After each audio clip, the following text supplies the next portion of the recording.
Are in the world. I'm Tan Xiaojun, and I'm moderating the second YouTube session of the 11th fall edition of our Read for Pixels campaign. Through Read for Pixels, the Pixel Project is collaborating with 17 award-winning best-selling authors to raise awareness about violence against women and to raise funds for the Pixel Project to keep our efforts to end violence against women alive and kicking. We'll be telling you more about the Read for Pixels fundraiser, which has lots and lots of exclusive author goodies a little later in this session. And you can find out more about the Pixel Project by visiting www.thepixelproject.net.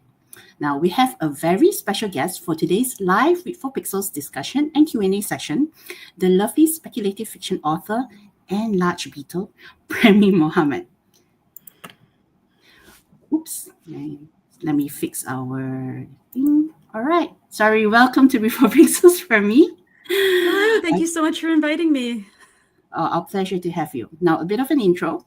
So, Premee is an Indo-Caribbean scientist as well as Nebula, World Fantasy, Ignite, and Aurora award-winning speculative fiction author based in Edmonton, Alberta, Canada. Her work includes the Beneath the Rising series of novels, as well as several novellas and short fiction.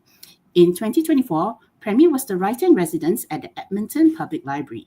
She was also previously an assistant editor for the short audio science fiction venue Escape Pod and has been a guest editor as well as short fiction judge for a number of publications. She is also possibly obsessed with fountain pens and inks. This will be relevant in a short while. Now, aside from being with us here today, Premee has also generously donated a couple of awesome goodies to the stash of author giveaways we have up as perks for donors at the Read for Pixels Rally Up fundraising page.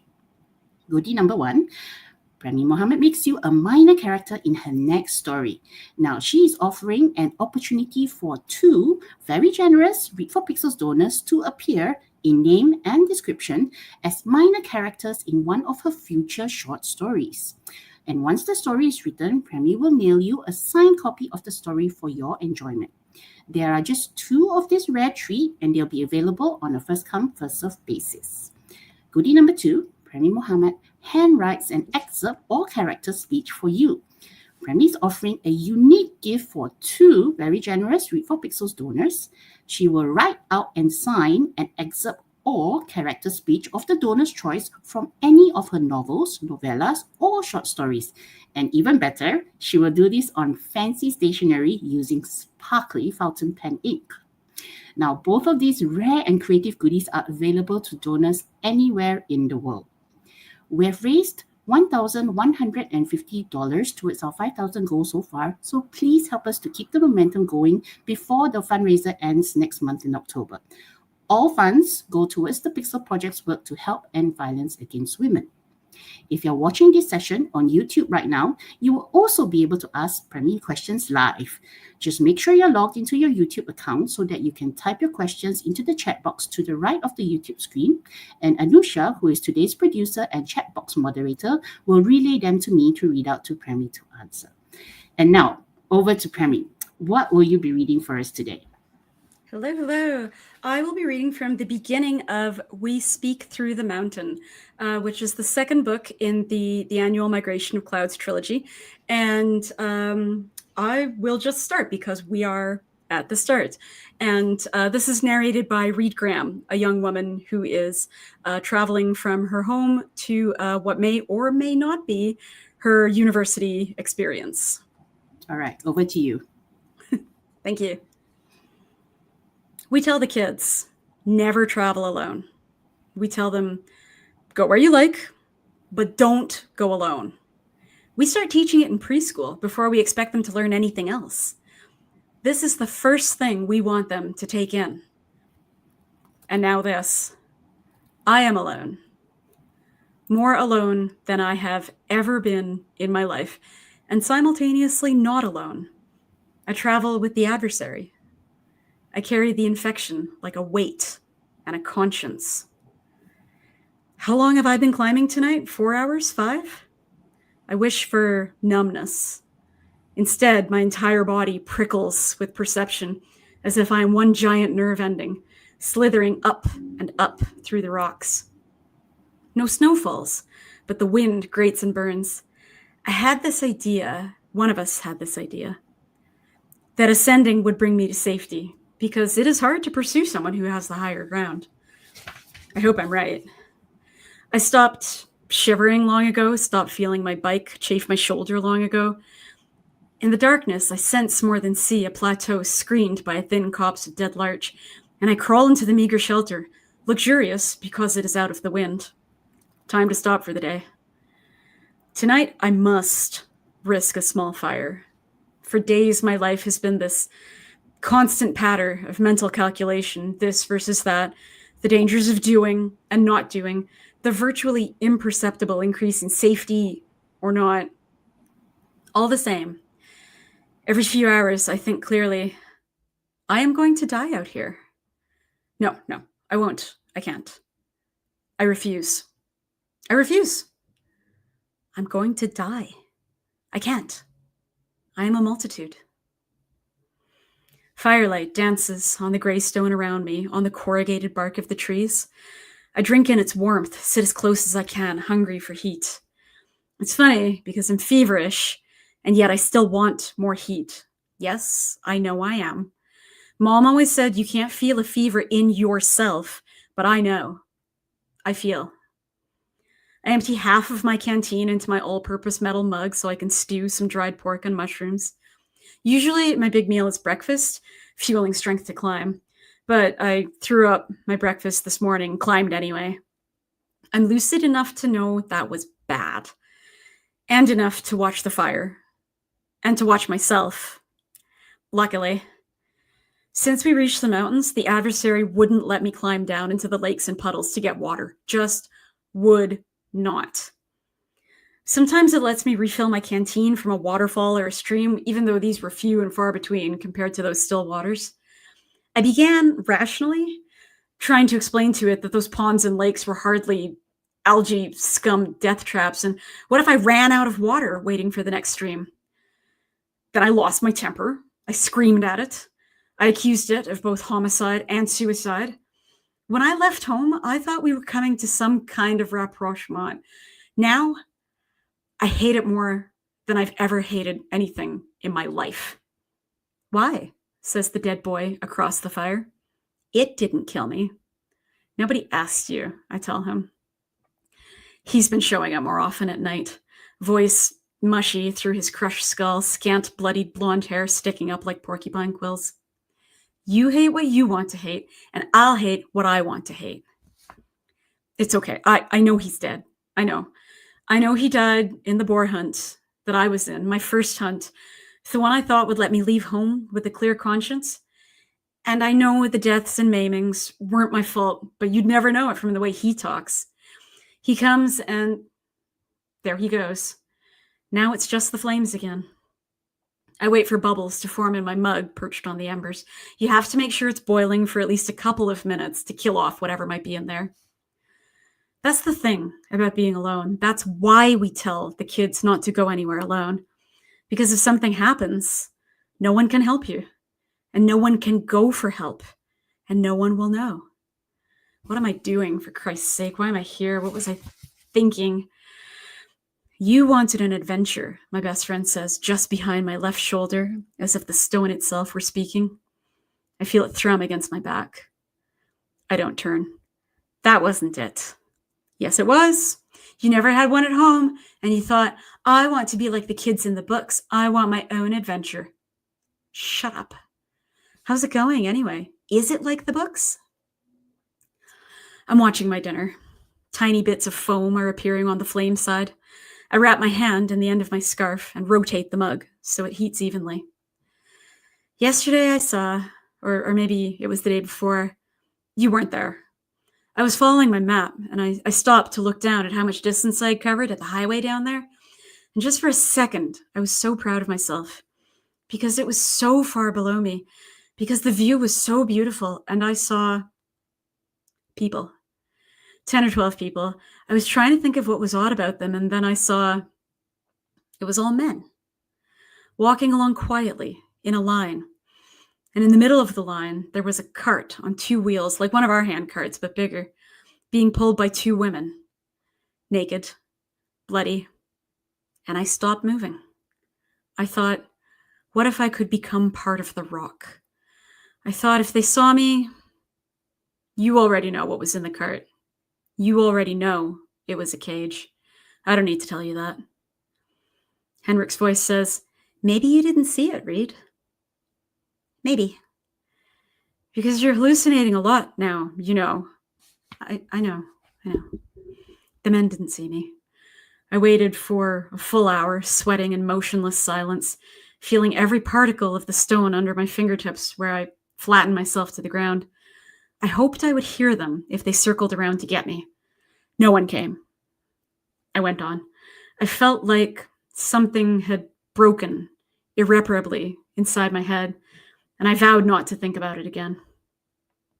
I fish my mug out of the fire and eat, pausing now and then to allow a tremor to run through my hands. No sense fighting it. Have to let it pass. I'll stop there. Thanks, Premee, for that really lovely reading. So we're going to jump straight into the questions. Now, your books feature plenty of interesting female protagonists like Johnny Chambers from the Beneath the Rising series, Revis Thorn from The Butcher of the Forest, and as we just heard, Reed Graham from the Annual Migration of Clouds series, who are all complex characters with agency but also very human. What or who are the inspirations for your female characters? Usually the story itself, I guess I would say. I'm not really one of those people who starts with the character and then writes a story around them. Normally what happens is I come up with the idea and then I ask myself who would be, I guess, kind of interesting to be the main character for that story. And yeah, in a lot of cases, that's women specifically for a role where they are doing something where they're going to encounter obstacles that are specific to women. So if I gender swapped the story, to me, that would be a much more boring story, you know? I do have a question relevant to that later on, but let's go to this for a moment. So all genres, including speculative fiction, have their share of female stereotypes and tropes. How do you break stereotypes to create female characters with agency while dealing with the world around them, including situations that involve sexism, misogyny, and violence against women and girls? Yeah, good question. I don't know. I think readers especially are very much on the lookout also for those stereotypes, just as much as authors are. And it's very, I don't want to say upsetting. I think it's very irritating to be reading a story and to be able to predict every single thing that a character of any gender is going to do. So where I try to steer away from specifically, I guess, female stereotypes is trying to break those expectations, or to ask myself, you know, if I was a reader who had read a lot in fill in the blank genre here, maybe older material, what would I be expecting to happen now? And then maybe have something else happen. And I think a lot for women characters in particular, especially women spec fic writers are really pushing back in interesting ways against that. I'm thinking of things like Sister Monster Maiden by Lucy Snyder, you know, where the expectation is that women will be compliant, or that women will be nurturing, or that women will just give up their bodies for men or for monsters or whatever. And there's always a way to twist that or subvert that or just dip under or over the expectation. Women saying on page, you know, no, I'm not going to do what you tell me. No, I don't want to look after you. You know, no, I don't want to make myself a product for you. And to me, those are the much more interesting women characters, because you know, the stereotype, especially in those cases, is so dull, you know? Yeah, and I find it interesting. I don't know whether you did this consciously or not, but you specifically mentioned female authors. Now, as we can see from the Men Writing Women hashtag, many male authors can't seem to write female characters well. So, what can you suggest for male authors who want to write female conversations and relationships realistically? Oh, tough call. I do, I can think of a lot of male authors who do write women well. Weirdly to me, the ones who are not doing a super good job of it seem as if they kind of tacked on their women characters late in edits, so I get the feeling that, Mm, oh, this character used to be a man. mm, And then this author kind of looked at it and thought, oh, I think the ratio is a little off here. I'll make this one a woman, but then doesn't change anything else about the character. yeah. It means something to be a man. It means something to be Mm, a woman. It means something to be non-binary. It means mm, something to possess a gender or to not possess a gender.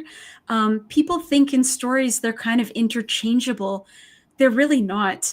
And I'm thinking of examples specifically like male authors writing their female characters doing things like going for a walk alone late at night in ah, the big city or something that most women I know would not feel safe doing. And men don't think about it because they're like, oh, I, a man, go out walking late at night by myself all the time. Okay, well, oops, sorry. Sorry, that's your doorbell. doorbell. Hi, audience. Sorry that Premee mentioned earlier that she would be getting a delivery, and that's her going off to fetch it from her door. Hopefully, she won't take too long. In the meantime, if any of you have any questions for Premee, we can ask. We can ask it to her live. Just remember to type it in the YouTube chat box. Should be to the right of your screen, and hopefully you're logged into your YouTube account because you won't be able to do that if you're not. All right, Sorry. Premee, you're back. So sorry. It No was set up worries. so that I had to answer the door, that they wouldn't actually like leave it there. So Yeah. yeah, Okay. anyways. Yeah. So do you have anything else that you wanted to add? You were talking about male Oh writers. yeah, I don't know. All the male writers that I can think of that do a really good job writing women, they're friends with a lot of women. They're not just using like their wife or their daughter or their coworkers or whatever as kind of their woman reference. Mm, They're engaging with women in a lot of different ways. As peers, as mentors, as teachers, perhaps, as people who share their hobby or their interests or their reading tastes. And I think that kind of helps them also break out of stereotypes they're unaware of when they're writing, because they wouldn't know about them unless they've had this discussion with a woman. Because women are very, very hyper aware of all those stereotypes and cliches and tropes and expectations. And I think because men don't have to think about it, they don't. But if they're talking mm, to their female friends, these are things I talk about with my guy friends all the time. And even to this day, with friends I've known for decades, they're still sometimes like, oh yeah, I didn't think about that. I'm like, mm. well, you're a dude. I'm sorry. Like you're a cis dude. You wouldn't think about it. Yeah. And and generally, female characters and male characters, they do tend to be viewed through a different lens sometimes. So your female characters are tough, multifaceted women and girls who are also generally flawed in some way, as are all people. Now, when you write your books, do you ever feel pressured by gender and cultural expectations to make your female characters relatable and likable? No, although I've seen this. That's such an interesting question. I've seen this kind of flying around, right? Because Hmm. like, um, if a woman seems like if a fictional woman seems like she's too good at anything, everyone starts screaming, "Oh, Mary Sue, she's too perfect. Look at her. She's a wish fulfillment author self Hmm. insert." Whereas if a guy is exactly like that, nobody says boo. So if the woman character is too flawed, then she's suddenly unlikable. And everyone Hmm. tells you no one wants to read a book with unlikable characters. And to me, that's just a bonkers way of going through life as a reader, I don't know. To me, it's not important that a character is relatable. It's not important that a character is likable. To me, it's important that a character is interesting and that we stay focused on why they are participating in this story from the start to the finish. I think likability is also overrated.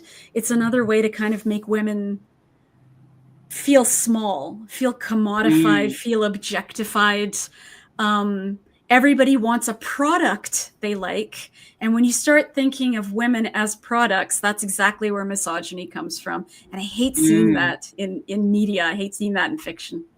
And so have you ever gotten any flack from readers for not making a female character likable enough? Probably. I don't know. I've gotten so much flack from so many other different angles that I've kind of stopped paying attention to it. And I don't read my reviews.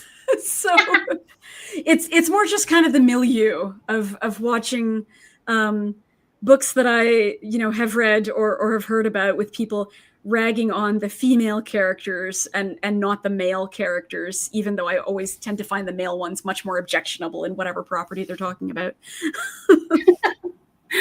Okay, right. Okay, so we do have a question from the audience.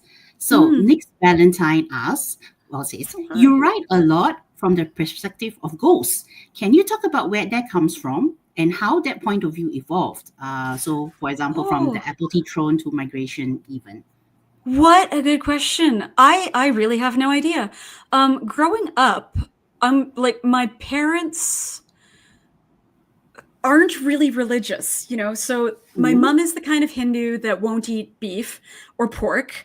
And my dad was the kind of Muslim who would do things like order bacon when we were out at a restaurant and say things like, Allah will forgive me, which, so we're like, we didn't really grow up with kind of a religious or spiritual basis for thinking about ghosts or thinking about the afterlife. It kind of didn't come up much. And then I spent 12 years in Catholic school where I think their official stance is there are no such things as ghosts. You're either in heaven, hell, or limbo. So don't even think about it.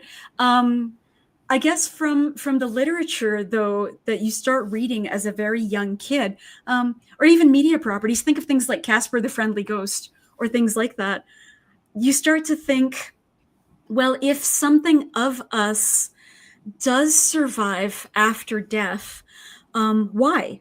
And why isn't it everybody? And how are they able to communicate? And what do they have to communicate? And in the case of things like mediums, like spirit mediums or things like that, how come they're the only ones who can communicate with these ghosts? And how come we're saying ghosts instead of people? And just, I have all these unresolved questions that I think science can't answer, although of course people have been trying for centuries. If you read some of Arthur Conan Doyle's stuff, when he started getting into spiritualism, he's asking all the same questions as me. So when I was in like my 20s and started coming across his writings on that, it felt very reassuring to think, oh, okay, well, obviously I'm not the only one asking this. But I do really think the appeal is this question of when we lose something we love, isn't it nice to think that something remains? And if it's not nice, why is that? Is it because we feel guilty? Is it because we miss them and we yearn for them and maybe we wish we were on the other side too? Is it for some other reason? So these are, I think, very, very poignant psychological questions that nag us because we can't answer them.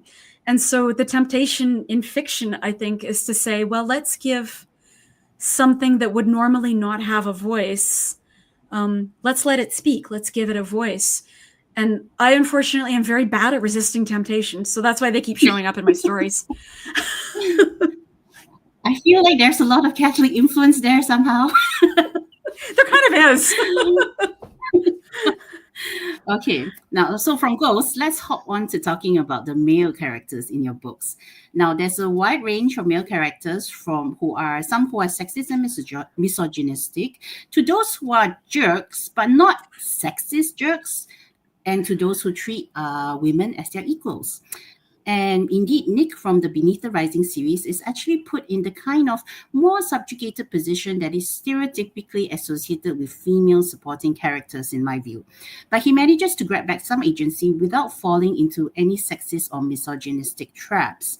Now, I find Johnny Chambers, who is the female protagonist of the Beneath the Rising series, as well as Nick, particularly interesting. And you may not switch your finger at me here. I feel that their genders have been easily swapped with no big impact on the story. Now, I know, as you mentioned earlier, and also what you said in your recent AMA, Ask Me Anything on Reddit Fantasy for the Pixel Project, that characters aren't interchangeable.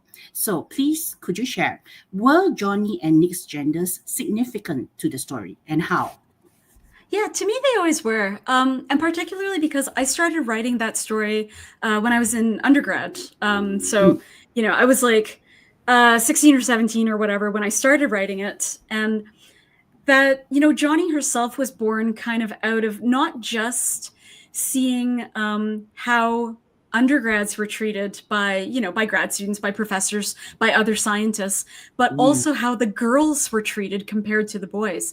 And even though in that particular degree, molecular genetics, our ratio was about 50-50, so about half girls, half boys at the time, the visual difference in who was being given more attention, who was being given more lab resources, who was being given extensions for reports or to do lab work, or was being offered things like summer internships or things like that. For some reason, that was mostly boys. And I could never understand why, because to me, like, we were all doing work of the same caliber, and the people who were doing the best work were a mix of genders. So it was just infuriating to really see that in person. Whereas I feel like in high school, the kind of entrenched sexism was maybe sort of blurred because we were all doing the same classes kind of together, and the teachers were all more or less treating us the same way. It just seemed to strike me so sharply in my degree that people expected girls to account for less, that they would eventually become lesser scientists, that maybe they wouldn't get their PhDs, that maybe they wouldn't go on to lab work, that they would just drop out and have babies or whatever it was. Even when people weren't saying it, there was always this kind of implication. And then later, seeing how people treated women, grown women, experts, scientists, who dared to do things like have babies or go on maternity leave. And the expectation that men would not do the same things, that they would not even be interrupted by starting a family or adding to the family or doing things like getting married. They would just continue to publish and would continue to work. And I was infuriated by that. So I thought, if we're having a child prodigy in this story, the protagonist, as well as, spoiler alert, the villain, why not make her the girl? Why not have it so that people have always underestimated her, not just because of her youth, but because she is a girl? And that way, you kind of have her with this chip on her shoulder. She already resents everybody who doesn't take her seriously, people who don't respect her. She feels like she has to work 5,000 times harder than everybody else to progress in what she wants to do, which is basically saving the world. And that psychological crack in her personality is what drives all three books. And to me, that doesn't work if it's a guy, because everything would just be handed to him and they would take him seriously, and he wouldn't need something like a large male personal assistant / bodyguard, which she has. She almost has like a chaperone. Her parents fret about her because she's doing things on her own. That would not happen with a guy. So again, we get those expectations that she's pushing against. And in some cases, she feels like she's pushing against the entire world because the sexism is so universal that she feels like no matter how hard she works, she can't make a dent in it. Yeah, I mean, while you were talking, that actually recalled Susan Jocelyn Bell Burnell, the astrophysicist who was the one who actually discovered radio pulsars, but the Mhm. Nobel Prize for it went to, I believe, her supervisor and another Yeah. male colleague. And yeah, that was Yeah, so the Rosalind interesting. Franklin effect. Yeah. Yeah. Now, okay, so do you think that reframing how stories describe men away from hostile and toxic stereotypes and towards complexity and even vulnerability can be one of the ways speculative fiction writers can break away from harmful tropes that promote toxic masculinity and the dehumanization of women? Yeah, I do. And where I think that specifically works is kind of the recognition on page that the other types of messaging, the messages of misogyny, of the acceptability of violence towards women and girls and children and elders and all that kind of thing, where we highlight that as, hey, this is a message that modern, current, real society repeats a lot. It's repeated everywhere. It might be very blatant, it might be more subtle, but there is a lot of existing media that contains these messages. What we can do as authors, I've always felt, is at least present male characters who are not repeating the same message, who are presenting a different message. I guess one of the ones I think about is one of my favorite characters that I've ever written, Alifret from The Siege of Burning Grass, who is a pacifist and, of course, does not espouse violence towards anybody. But the woman who, the soldier who sends him to this basically suicide mission is a woman. He doesn't resent her because she's a woman. He resents her because she has threatened his friends. She's threatening his life. She's coercing him into doing something he would never normally do. The fact that she's a woman doesn't come into it. And I thought there we kind of can push back against it. He's not thinking, oh, that evil cow. He's thinking, oh, this evil general. Later on, he meets, other women characters who either help or hinder him. He meets a woman doctor and he takes her seriously, quote, even though she is a woman, unquote. All the other characters also take her seriously because she is a doctor. And then the women that he meets up in the floating city, who may be helping or who may be spying on him. Again, we're just trying to push back against this message that women are these kind of strange other things, that you can't understand them, that you can't trust them. Women are people. I'm always trying to write people.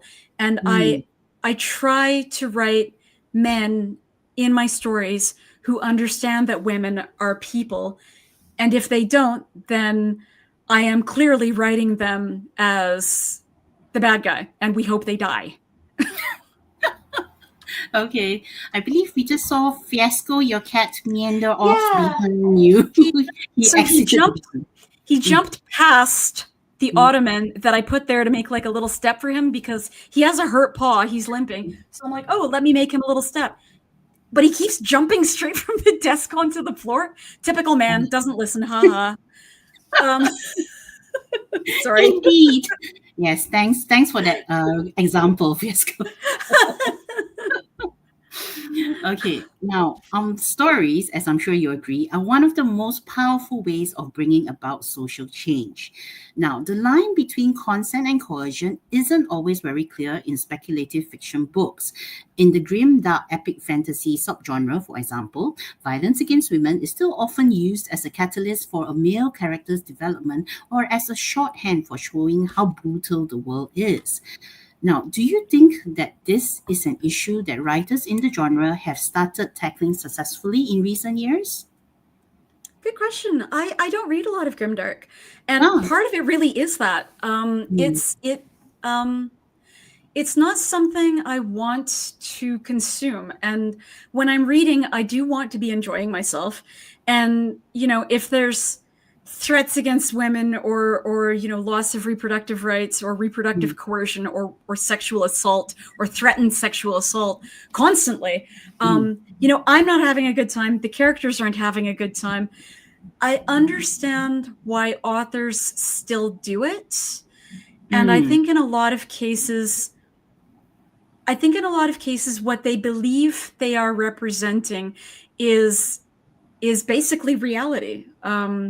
Is basically that some men, feel that there are women they can do what they want with, that they can objectify, that they can dehumanize, women that are things, women that are property, women that aren't people. And they say, well, the world is like that, so it's okay if I put it in my book. I understand the impulse towards realism because everyone wants a book that feels real. To me, though, I feel like there are ways to get across what they are trying to do. The darkness of the character, the darkness of the world, the inability to resist our baser impulses. I think there are ways to do that while minimizing the constant violence against women. It's not a necessity of the genre, I feel. But again, it's not a genre I read.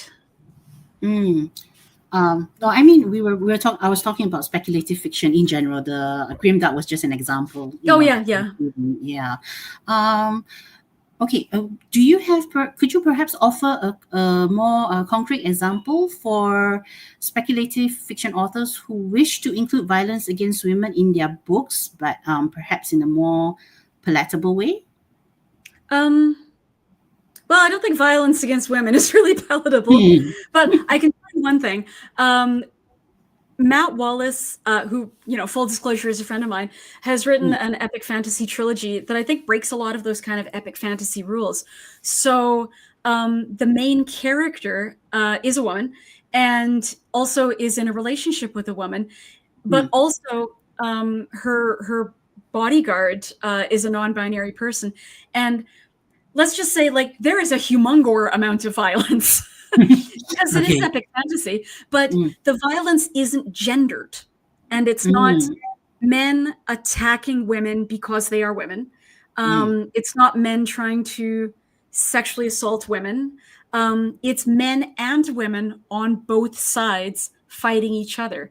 So the real enemy in this case is not men. It's not misogyny. It's not women either. It's not misandry. The real enemy is the system that has basically fed all of these people so much misinformation that now they are fighting against each other. And I really love that about the books. It kind of raises the level of the antagonist from, oh, here's a bad guy, to here is a huge structure of power and money and propaganda that is basically hurling people at each other regardless of what they would normally be doing. And I just it felt like a breath of fresh air. So I really like the way it was presented there. It's it's not armies composed of men fighting other men and raping women along the way. It is people fighting people for all the wrong reasons. Oh, that sounds rather familiar. It's real. Yeah, it's a very, very good series. I recommend it highly. Okay, now in your opinion, how can authors strike a balance in their storytelling between raising awareness about violence against women while telling an engaging story, but without being pedantic or preachy? All in one. Easy question. Yeah, all in one. Yeah, it's it can be tough because I have put down books that felt like they started to preach. And I know we are writing books because we feel that there is a message we have that needs to come out through our art, in some way. But it's putting it on the page, I think, is very much one of those craft questions. When people talk about show versus tell, it can be hard, even for very experienced authors, to kind of gauge when show will be received a certain way or when tell will be received a certain way. If you've got a character on page who puts his hands on his hips and says, "Don't hit her, it's wrong to hit women," it comes across as a little bit fake and preachy, even if that's what we meant to say. Maybe in that case we put in an example. Maybe he doesn't say anything. Maybe he rushes in, grabs the other guy, throws him outside, holds his head down in the mud until the bubbles start coming up, and then gets back up and goes back inside and says, "Miss, I'm so sorry about all the commotion. Let me buy you a drink. I hope you're all right, and I'm not going to lay a finger on you." You know, something like that. When we see characters demonstrating behavior that, you know, like this character, for instance, when we see them demonstrating behavior that fits in the story and the story world, and doesn't feel too weird or contemporary, I think that's kind of the best way to do it. And to me, that applies to things like sci-fi as well. We're not just talking like historical fantasy where these things happen. There's a lot of sci-fi where women are just treated as disposable or as objects. And I think the way to get around that is to show the male characters, well, everybody of every gender really, on page, acting out what we would like to communicate, rather than kind of plonking it on our heads. And I know it's tough. I've written 3 books in, I guess, what we'd call eco-fiction. And every time I think to myself, you know, I'm preaching. Like, I'm standing up at the pulpit and I'm like, I'm yelling at people and I'm shaking my fists. And my editor and I have gone back and forth a lot on why I feel so uncomfortable putting certain things on the page, because I feel like I don't want to lecture people, because people aren't reading books for a lecture. So it's very hard. You know, there has to be a balance. But in the end, we're reading for characters. We're reading because we feel attached enough to the characters that we want to see them through to the end. And I think that's kind of the secret there is, if we're invested in the character and we're interested in what they're doing, when they do things that kind of push back against the idea of gender violence, we're taking that in, whether we think we are or not.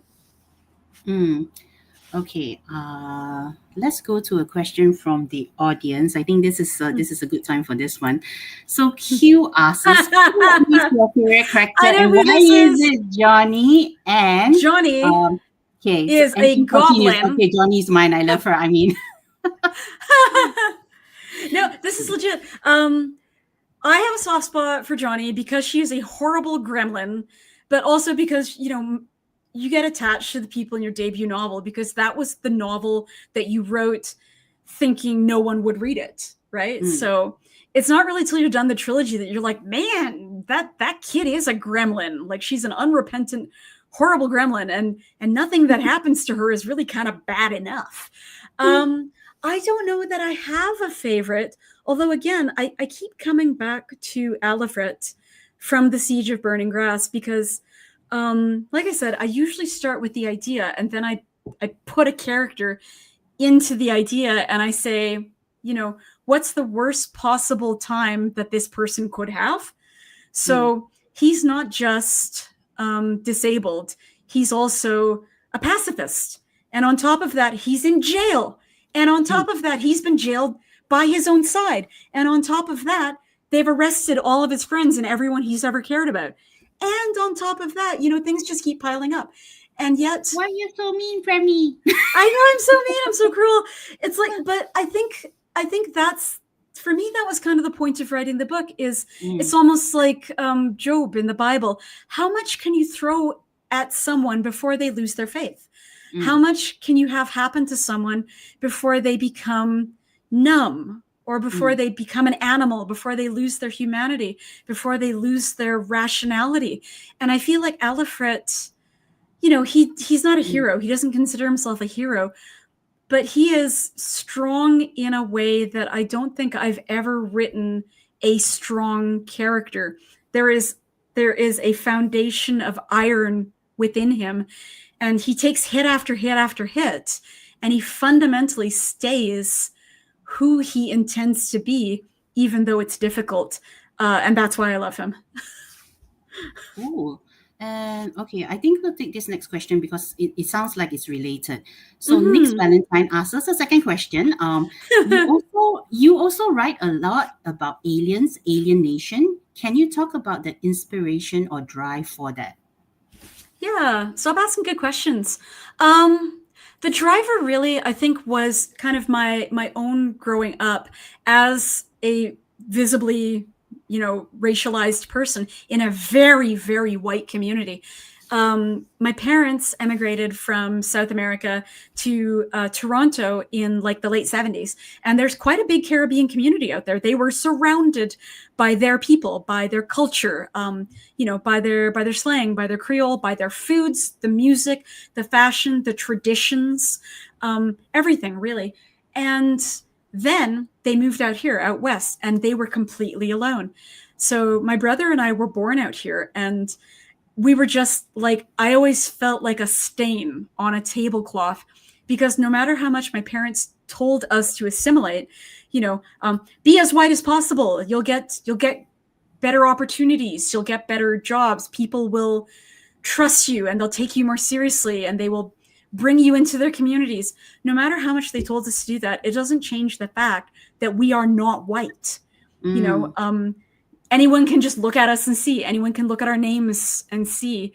So we had this like awful kind of cognitive dissonance of being like, I'm trying my hardest. Why won't people accept me?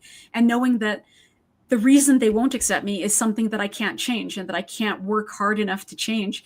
So the idea of kind of the in-group and the out-group, I really realized very, very early on, sort of like kindergarten, 5 or 6 years old, that there was always going to be an in-group and that there were ways to get into it, but that also if you were in, they could kick you out immediately.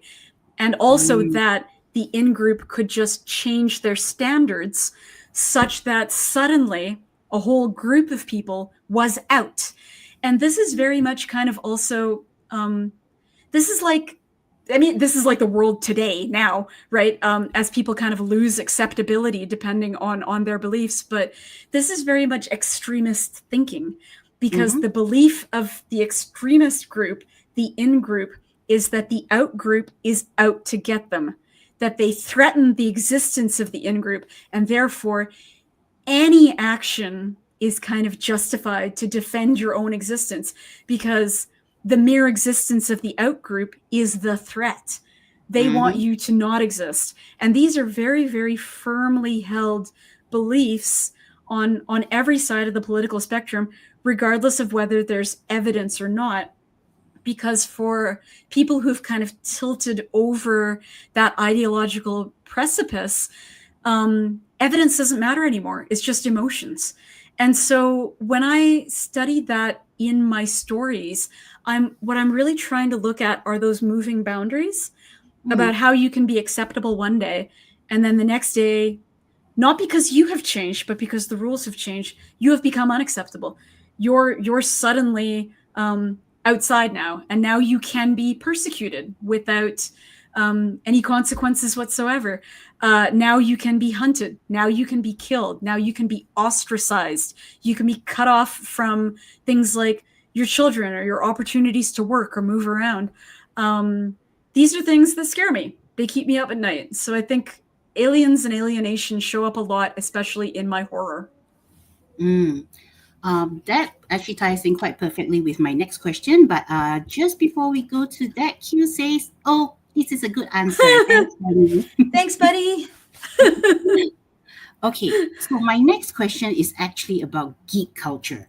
Now, geek culture in general, including science fiction and fantasy, has had its share of critics saying that it's still too male-dominated, despite a rising number of prominent, well-respected, and well-known female authors. Plus, there is still plenty of hostile, misogynistic, and sexist behavior by male geeks towards female geeks. What do you think needs to be done to make geek culture as a whole, whether it's comics or gaming or books, more welcoming for women and girls? Yeah, I don't know.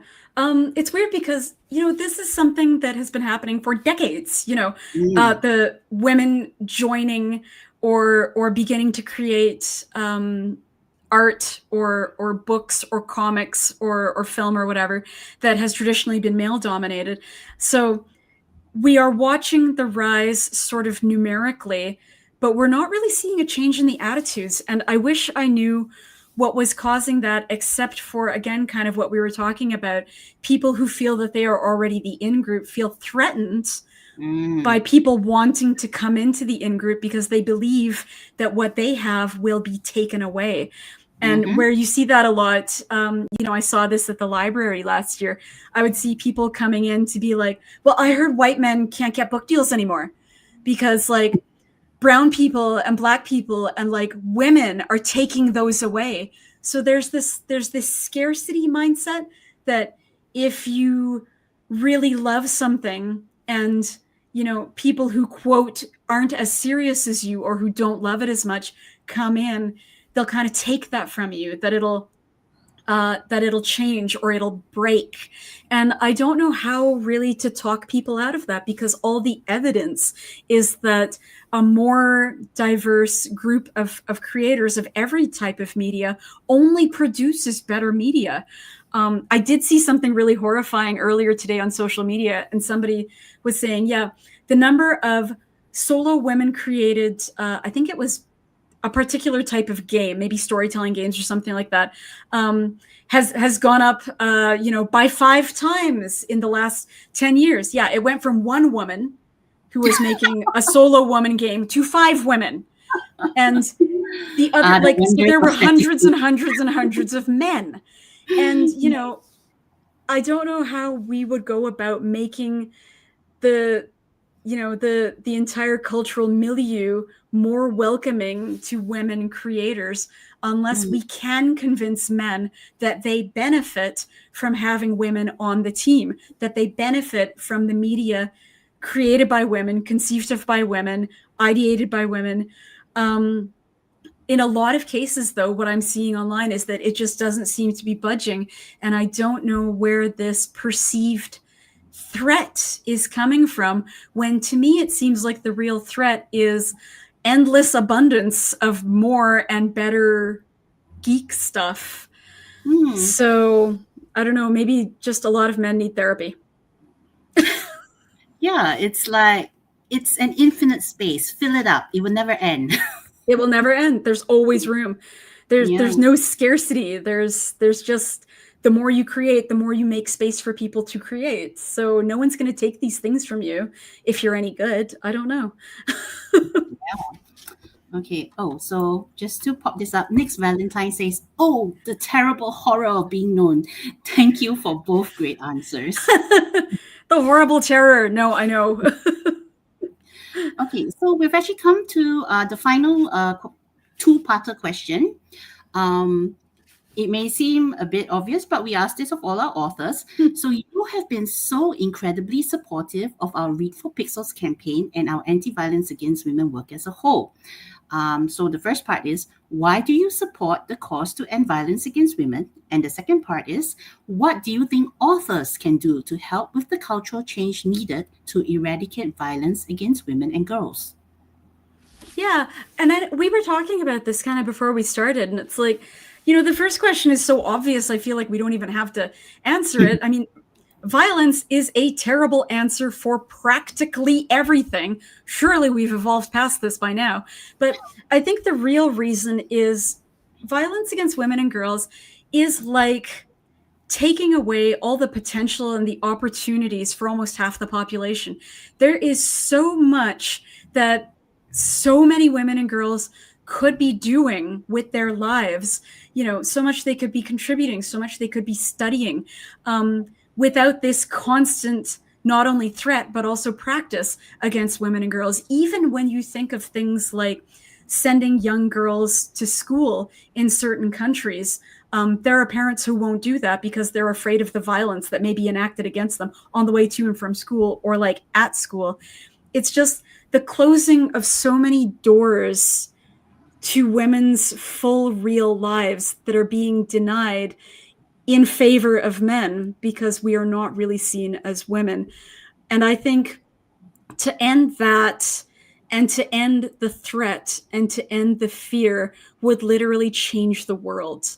I think the amount of change that women could make if so many women worldwide were not subject to this type of violence and to this type of threat, it's literally immeasurable. And, it ties into kind of the second question is, we can write worlds where that happens. We can write worlds where that's realistic, where this kind of violence is seen as atavistic, where we've evolved past this, where it doesn't happen anymore, where there are consequences if it does happen, where there is prevention in place to make sure that it doesn't even start, and where there are ways to get women and girls away from it once it has begun. And those are all gaps that our current reality, unfortunately, is not doing a super good job of filling in a lot of cases.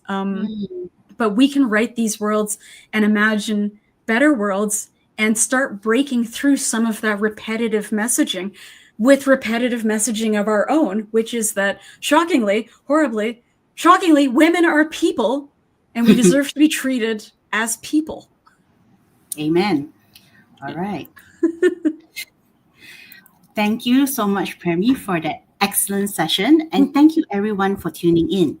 Now, as mentioned before, Premee has also generously donated a couple of awesome goodies to the stash of author giveaways we have up as perks for donors at the Read for Pixels Rally Up fundraising page. They are goodie number 1, Premee Mohamed makes you a minor character in her next story.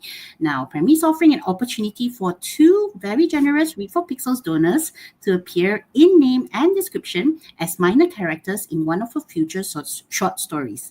And once the story is written, she will mail you a signed copy of the story for your enjoyment. There are just 2 of this rare treat and they are available on a first-come, first-served basis. Goodie number 2, Premee Mohamed handwrites an excerpt or character speech for you. Premee is offering a unique gift for 2 very generous Read for Pixels donors. She will write out and sign an excerpt or character speech of the donor's choice from any of her novels, novellas, or short stories. And she will do this on fancy stationery using sparkly fountain pen ink from her prized personal collection.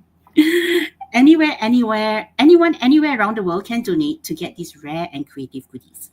We also have plenty more goodies available for donors from authors like Angela Yuriko Smith, Chitra Banerjee Divakaruni, Eric Nunali, John Langland, Martha Wells, and Rachel Harrison, among others. New goodies will be released every week throughout this month, so do check in on our site, which I will be sharing. And there we go. So you can donate to get these goodies on RallyUp at tinyurl.com/R4P RallyUp 2025. Be careful, these are case sensitive. And also, if you want to learn more about Read for Pixels, go to bit.ly/readforpixels. We have raised $1,150 towards our $5,000 goal so far, so please help us to keep the momentum going before the fundraiser ends next month in October. All funds go towards the Pixel Project's work to help end violence against women. Now, sorry, let me get this. Okay, another slide. If you also happen to be a fan of feminist and horror poetry, you might want to get your hands on a copy of our award-winning Under Her Eye poetry collection that's published in partnership with Black Spot Books. You can buy either the paperback or ebook edition from all major booksellers worldwide. The collection includes poems by 112 acclaimed female and non-binary poets, opening with Know to Be True by Bram Stoker Awards winner Stephanie M. Wojtowicz, and The Writing Assignment by HWA Lifetime Achievement Award winner and SFPA Grandmaster Marge Simon, and closes on a powerful note with A Map of the Backyard by Bram Stoker Award nominee Jessica McHugh. Net proceeds from Under Her Eye go towards keeping the Pixel Project's anti-violence against women work alive and kicking. And finally, to find out more about violence against women and what you can do about it, visit the Pixel Project's website at www.thepixelproject.net. Now, Premee, I believe you have a book announcement for us? Yeah, the 3rd book in the annual Migration of Clouds trilogy, The First 1,000 Trees, is coming out September 30th. So very excited about that, although a little bit sad that since it's the end of the trilogy, this is the last we're going to see of these characters and this story. So if you enjoyed the previous 2 books, I hope you will pre-order the 3rd and enjoy the lovely cover also by Veronica Park, which yes, we've lucked out so much with our covers. I love them. So yeah, September 30th. don't forget to get it and find out what happens to all those characters you love or hate, as it may be. Right. Okay, thank you so much, everybody, and have a good day or good night wherever you are in the world. Thank you so much, everyone.